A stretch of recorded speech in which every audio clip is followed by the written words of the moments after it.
Yeah, I think we lost a little in the third. We lost a little bit of structure with Jared going down and how we could overcome that, and we just couldn't find an avenue, and they sort of started to win the contested ball. So that was an area that through their victories last year that they did extremely well in games, and they really dominated us in the third quarter in that area of the game. So stoppages and contested ball, they fixed us up in the third quarter, and they gave themselves an opportunity where before that we probably really dominated the game in the first half, and we kicked poorly and gave them the opportunity. I think there was 5 inside 50s in the first quarter and they scored 3 goals.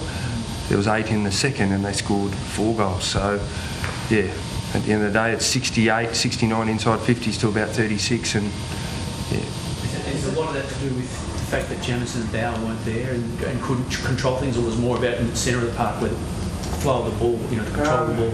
A little bit of both. I think sometimes, depending how the ball comes out of your front 50, depending on the, how you press up and things like that, sometimes you can concede some easy goals. And we just probably gave a couple of those up. But they had a mark on the goal line when it was 2v1 with Warnock and Laidler. So we had the opportunity to defend them when we just missed that opportunity. Right. So the controversial substitute rule that was put on you pretty early in trying circumstance. What's your thoughts? It's there for... we sort of had the philosophy going into the game that we'd use it as a... not as a tactic to add run to the game, but just as an injury prevention to make sure that we don't get caught out. So it was more of a safety net for us, and we had to use it fairly early. But I don't know, maybe with a bit more time Jared might have been able to come back on, but that's the rules. You deal with it, get on, and I suppose when you're picking players that you don't want to come off, he's probably one that when you go in with a little bit more of a running team and a smaller forward line, you don't want that player to go down. How do you feel the rule forced you, Brett, to make a call on it really quick? No, not really. We just left it up to the doc, and we sort of just probably prodded him a couple of times to see how he's going. But all in all, it's we sort of spoke about it. We'll give the doc 5 minutes. We can adjust, and then we'll see what we can do from there onwards. If he needs a bit more time, we'll see where it sits, and we'll just make the players work a little bit harder until we can get that player, and he gives it the green light or he gives it the red light, and we make the call. So, had this been last year, would Jared think would have come back on? I think we would have given him a lot more. We probably would have been down to 3 men, but it might have taken.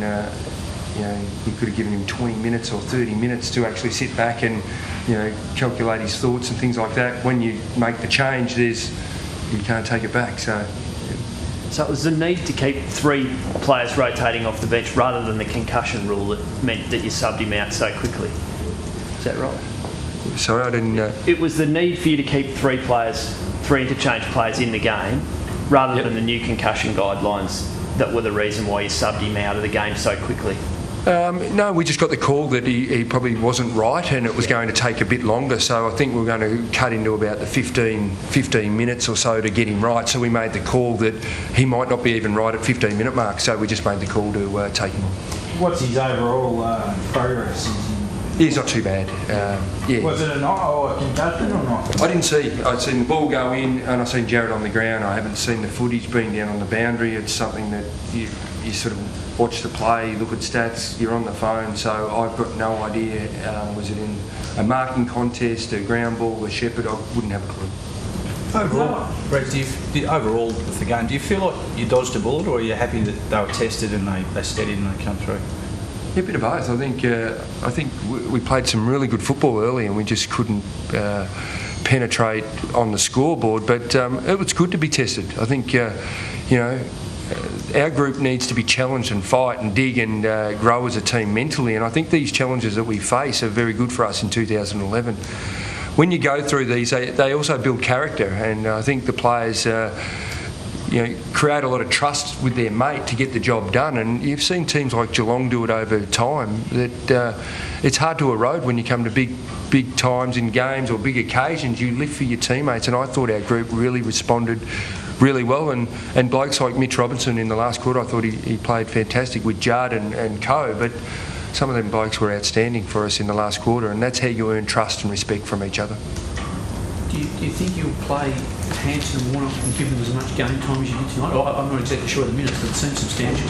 Yeah, it did. We tried to keep a forward line that we could release the ball to, and by the end of it, big men don't shrink, and Shawnee really stood up with that.